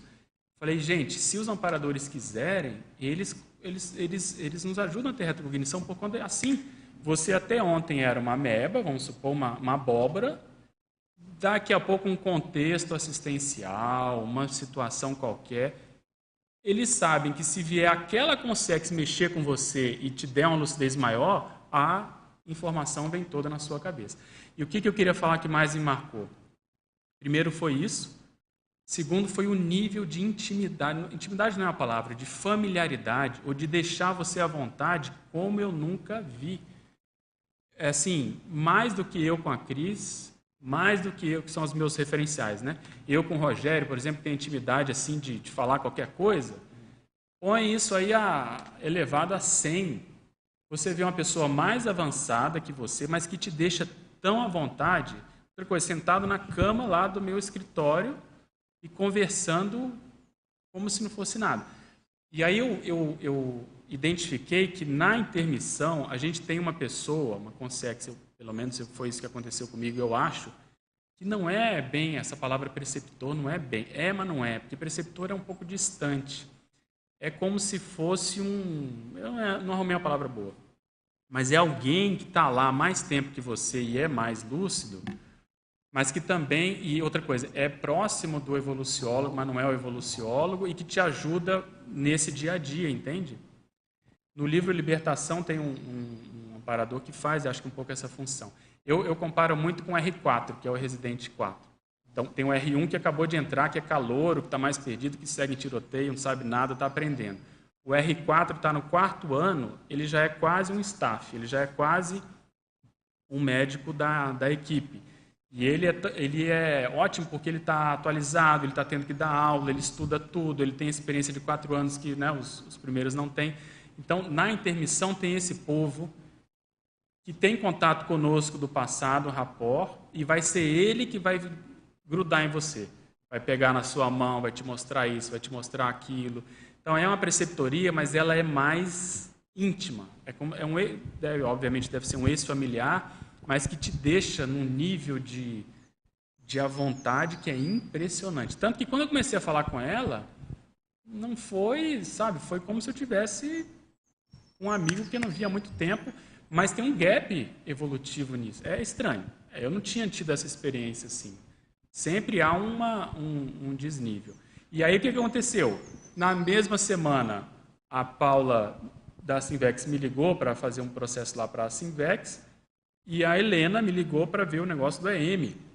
Falei, gente, que coisa doida, é o Holopensene da Consciex, que aparentemente não tem nada que ver, e ela não falou nada disso. E eu brinquei com ela, eu falei, eu lembro que você é a fulana, falei o nome dela, da Comunex tal, não é Comunex, tem outro nome lá que eu falei, e você mexe com isso, isso e isso. Ainda fiz uma brincadeira assim com ela, e ela só deu uma risada, e era memória, Invex, e essa questão da extraterrestrialidade, mas mais no sentido da para-universalidade. Então, quando você tem essas experiências de memória que abre aquele... É igual aquele joguinho da bomba, né? Que você vai lá no computador, você vai fazendo e abre aquele negócio assim que você consegue... Então, assim, isso aí foi agora de setembro, mas em função... Eu sou grato à Cris, porque isso tudo foi em função aí das pesquisas da Cris. E o povo tá ajudando a gente, entende? Então, era mais para te falar isso, João, para você pensar nisso. Tu falou isso, eu estava pensando no processo de memória e tudo, né? Então, na última semana da Consecutivos, eu mostrei a questão do nódulo mnemônico, que ele é traumático, ocorrido nessa vida, que você faz tipo um corredor de memória e você chega na origem daquilo ali, né? Até contei o caso do meu afogamento, né? Eu comecei a parar para pensar, Pedro, um dia desses. Se eu consigo, através de um evento traumático nessa vida, ter retrocognição ou início de retrocognição, mas elas são mais traumáticas também, porque é um efeito dominó, eu tenho que ter alguns momentos nessa vida que seja o cume, ou ápice da minha consciencialidade que me leve ao curso intermissivo. Eu pensei, eu vou pensar nos meus momentos de maior felicidade. Eu pensei eu ganhando um presente, o primeiro beijo, não sei o que lá, e nada. Só que eu fiquei com essa ideia e estou pensando até agora. Daí um dia na TENEPS, eu consegui sentir bem a proximidade da Consciex amparadora. E ia fazendo o acoplamento. De quanto mais acoplamento eu fazia nela, daí parece que eu comecei a ter flash da intermissão. Só que como vem muito conteúdo emocional, ou é o meu processo, né? Daí dá aquela atravancada, né? Sim. Suja, mancha muito de tinta. Mas o engraçado, que eu pensei assim, pô, vai ser o presente, vai ser quando eu passei no vestibular, quando eu me formei. Mas você está pensando como consim ainda. Pois é. Não, tá quando pequeno. Eu sentia as energias do amparador batendo nele e voltando para mim, assim, começou, o meu cérebro parece que começou plim, então, plim. mas você vai conseguir, na minha humilde opinião, com ideias. Então, pega o mega paravinco e pensa qual que é a ideia que você deve ter ficado pensando. Porque, veja, eu já te falei, a sua elaboração mental é acima da média. Então, você, na intermissão, os intermissivistas todos, tá? Pegando mais o seu caso, que é como eu vejo, a gente ficou no clímax intermissivo, que eu chamo, pensando em ideias mais avançadas. Quer dizer, como que eu vou desenvolver isso, superar isso, aplicar isso em mim, porque isso tem a ver com o meu passado.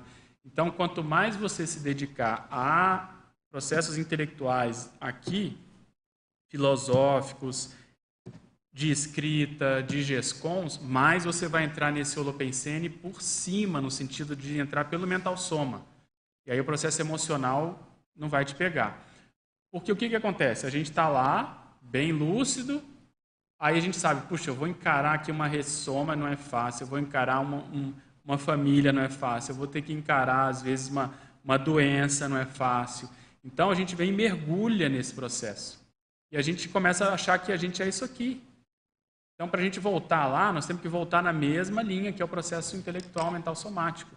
Então, a saída é qual a ideia, pelo menos o campo semântico, que eu mais me dediquei na intermissão. Depois que eu tive os meus esbregues, superei, tomei lá uns impactos pelas verpons, pela realidade extrafísica, pelos erros do passado, beleza. Acalmou e tal, tomou lá um copo d'água. a gente foi se dedicar a quê? Em que comunex, né? Então, eu penso muito nisso. E aí, eu vendo agora essa Consex aí, que é um nível de para-intimidade, sei lá o que eu vou mexer com isso, eu vou tentar escrever sobre isso, você vê que a raiz é mais profunda. Então, isso vai acabar promovendo experiências intermissivas nesse aspecto. Junto com o que você estava falando, queria te perguntar uma coisa, já emendando aqui, tá? Na página 5, item 23, intermissiometria. Foi o que a gente estava falando, né? A gente tem que descobrir o que a gente estava fazendo lá na intermissão. O mega paravínculo, a ideia libertadora. Então, a gente vê lá, a gente dando aula na Consecutivos, que a gente já começa a ter uma lupa serexológica, só que dessa vida para outras, né? Então, a Luciana Lavoura é do comércio, é da política, o outro é da monarquia, do militarismo, a gente cruza o Holopensene e quase localiza a pessoa. Eu queria ver o que você acha, se a gente vai chegar num nível que a gente vai fazer esse mesmo raciocínio, mas pensando assim, ó, o Pedro, por esse tipão, fez isso na intermissão, mais isso, mais isso, mais isso, mais aquilo. Eu imagino que a gente tenha que chegar nesse nível. O João, sim, pelo jeito dele, pelo jeitão dele, esse cara fez isso na intermissão. Entendi.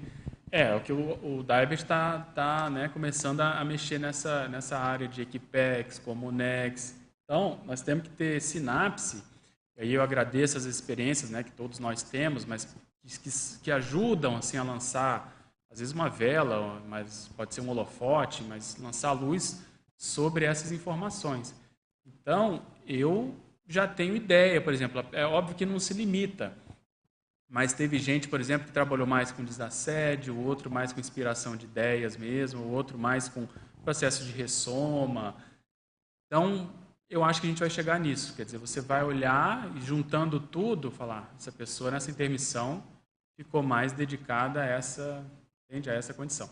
Se a gente conseguir ter experiências desse tipo, para você ver quem são os amparadores, né? Aí começa com a TENEPS, ou esses amparadores que vêm em situações emergenciais, entre aspas. Por exemplo, eu estava falando aí, lá no curso de sincronicidade, pegando essa questão do Mater Pensene, né, pegando a área do Guilherme. Se a pessoa olha bem o Mater Pensene dela e junta com toda essa autopesquisa, aí entra o nome, biotipo, etc., ela vai ver aonde que reverbera mais a atuação dela. Então, o exemplo que eu dei foi aqui dos 100 verbetes. Então, precisa ter algum acúmulo. Pode ser aula, pode ser verbete. Vou pegar o caso da escrita, que eu acho que ela é um pouco mais profunda, para demonstrar o Mater Pensene. Então, desses 100, eu sei aonde é mais profundo, eu sei onde tem mais repercussão, aonde gera mais sincronicidade, aonde, por exemplo, eu tenho mais ataque extrafísico, que não é onde eu tenho mais problema, é onde eu tenho mais força, e aí vem. Então, eu falei lá, eu dei esse curso, esse ano eu dei aula aí à torta e à direita, para várias ICs. Mas eu fui mexer na INVEX, com processo de dicionário cerebral, foi onde levantou mais poeira. Onde eu tive ataque extrafísico, tive que parar, fui lá na TENEPS, mexi com um cara totalmente alterado de alguém da turma. Então, quando a gente tem algum acúmulo de experiências numa determinada área, você começa a diferenciar. Esse tema aqui é novo para mim, esse outro aqui eu sou bem profundo. É o que eu falo da tradução. Eu sou um zero à esquerda em línguas, praticamente, me viro mal e porcamente no inglês. Mas, paradoxalmente, eu mexo com tradução, vou estudar a tradução, eu entro num corredor aí de sincronicidades violento. Então, se a gente souber essas temáticas, a gente vai chegar na intermissão. Quer dizer, aonde que a pessoa foi mexer, com quem que ela foi atuar mais. Na primeira, só para dar um exemplo prático, na primeira edição do Aurélio, ele começa o prefácio lá falando do Littré, da experiência do Littré. Eu falei, será que o Littré estava com ele, de algum modo inspirou ele, ou não tem nada a ver? Porque ele faz uma evocação violenta do Littré, conta uma história, eu não sei de onde que ele tirou, porque a gente não acha as referências daquilo, quer dizer, ele deve ter tido isso do métier lexicográfico. Então, sabe, você começa a juntar pontas para pelo menos ter ideias do que a gente estava fazendo na intermissão, né? Eu vou caminhar um pouquinho aqui e já passo ali para o Daibert, tá? Então, Eliana, a pangrafia, nós estamos aí no começo, né, da história. Tem algumas experiências que eu ainda acho prematuro falar, tá? Trinomiologia, página 3, poderia comentar o trinômio holomemória, holobiografia, holokarma? Essa pergunta está vindo de Portugal. São 3 áreas, assim, cosmovisiológicas, né? Holomemória é uma coisa muito grande, holobiografia e holokarma. O holokarma, eu gosto dessa área, eu estou tentando destrinchar, o próximo verbete vai ser sobre isso, porque quando você estuda as vidas sucessivas, a lei que rege isso é a lei de causa e efeito, né? A lei cosmoética. Então, não tem como a gente dissociar isso, porque, como a gente falou, não é linear, e não é linear em função do processo holocármico. Professor Pedro, parabéns pelo excelente verbete, né? Também de Foz do Iguaçu, professora Lani, a gente estava junto ontem aqui. Principiologia, página 2, poderia falar mais do princípio segundos de loucura, séculos de recomposição. É bem interessante isso, porque é a paracronologia, né? Então, às vezes a gente tem um surto, uma besteira, né? A gente fica reclamando de alguma coisa, e dependendo do efeito disso, vão ter ali muitos anos, séculos, às vezes até milênios de recomposição.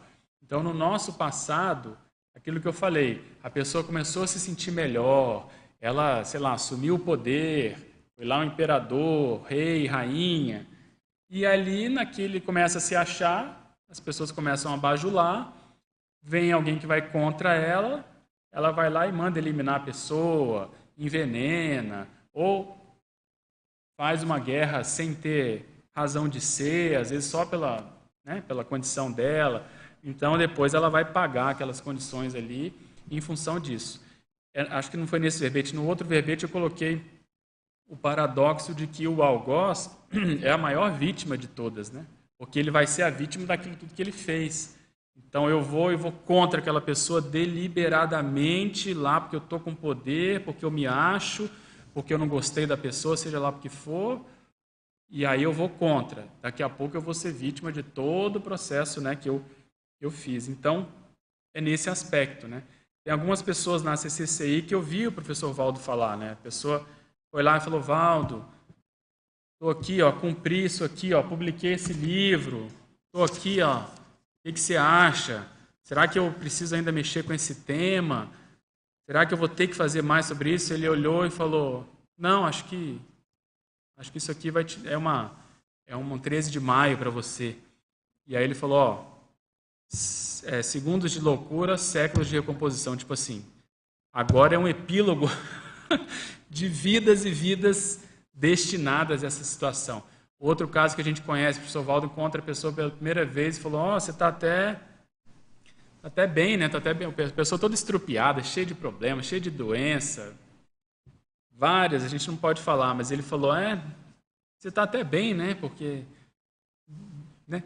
Considerando o que você fez, considerando o tempo todo, considerando que você está na recomposição, então é isso, a gente está nessa fase de convalescência, né?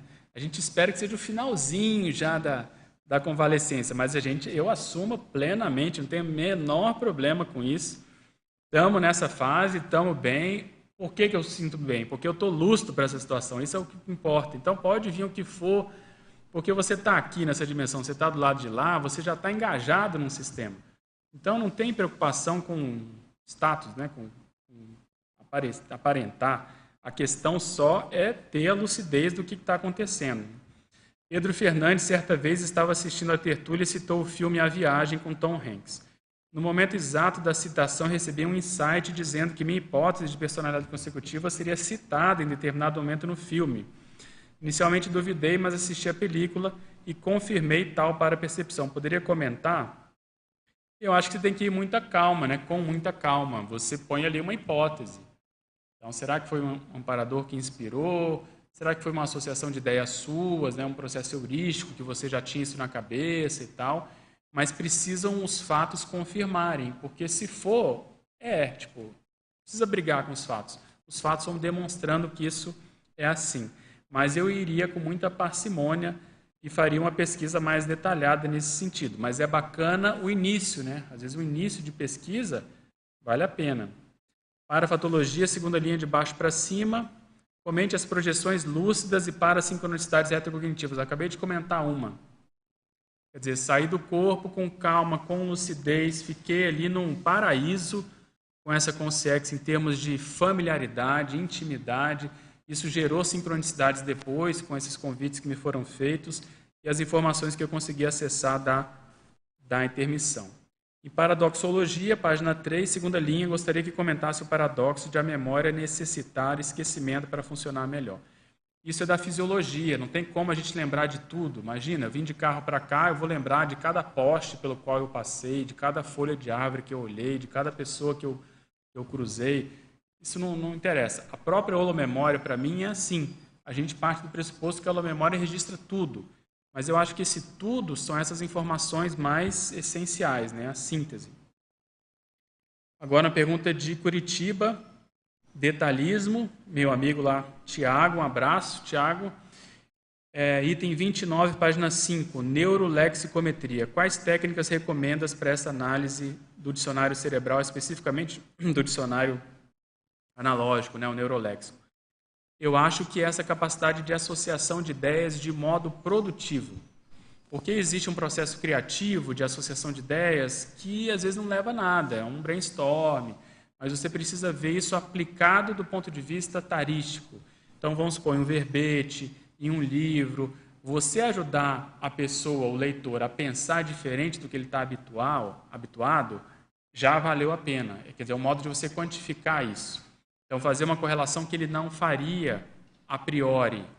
Então, nesse verbete, eu acho que tem várias situações em que isso acontece. Então, para se quantificar, eu veria isso, a nível de associação de ideias aplicado, né, prolífico. Aqui, Foz do Iguaçu, conta aí, Lu. Holobiografologia, ortopensatologia número 2, tal.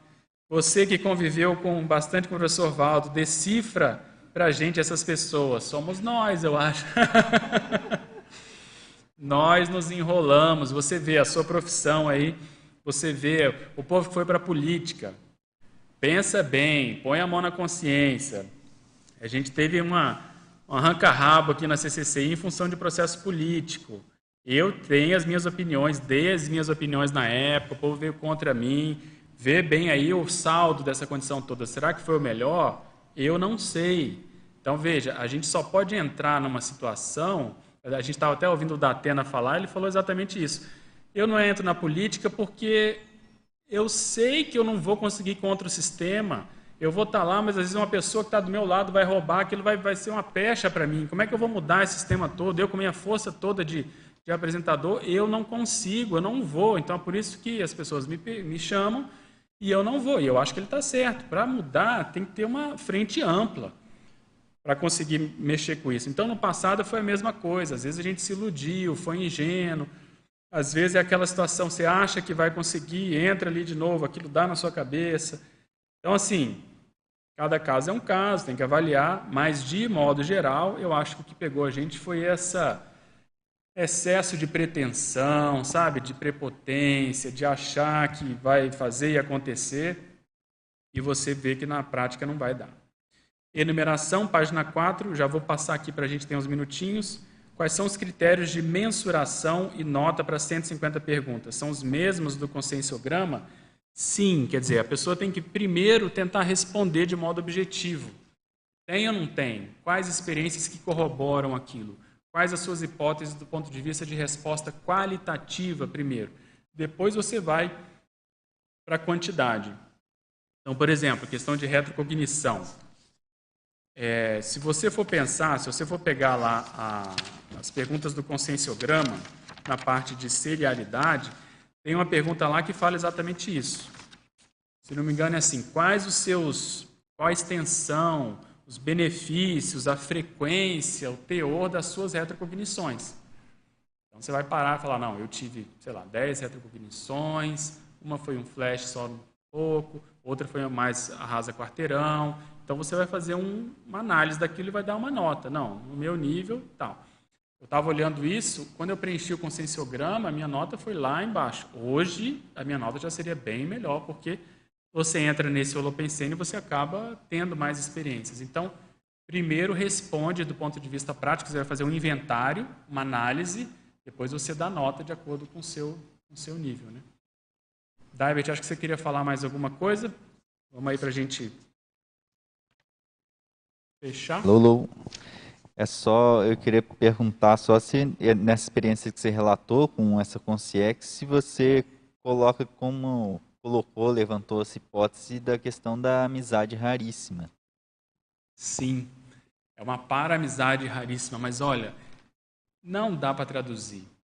Não é igual familiar, é alguém que te deixa muito à vontade e você sabe que ela é mais evoluída que você.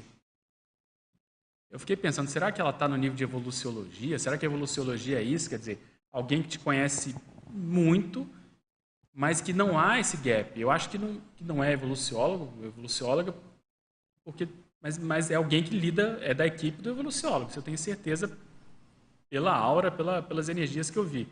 Mas o que mais me marcou foi isso. É intraduzível, assim. É você conseguir conversar com alguém de igual para igual, sendo que você sabe que ela está lá longe de você.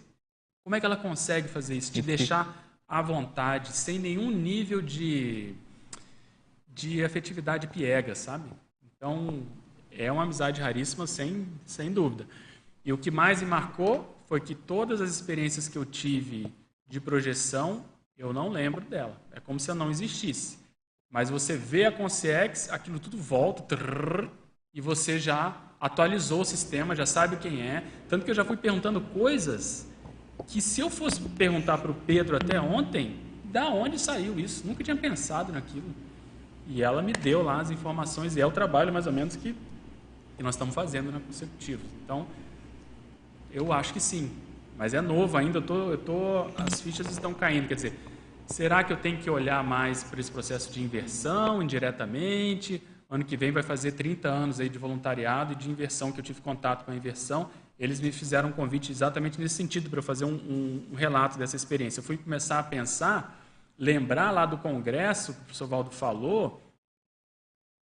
É uma loucura você fazer uma análise de 30 anos, tudo que mudou. Eu fiquei pensando, gente, se eu não tivesse ido lá, se eu não tivesse me tornado voluntário, olha a perda que seria, né? Olha o investimento que foi feito para isso.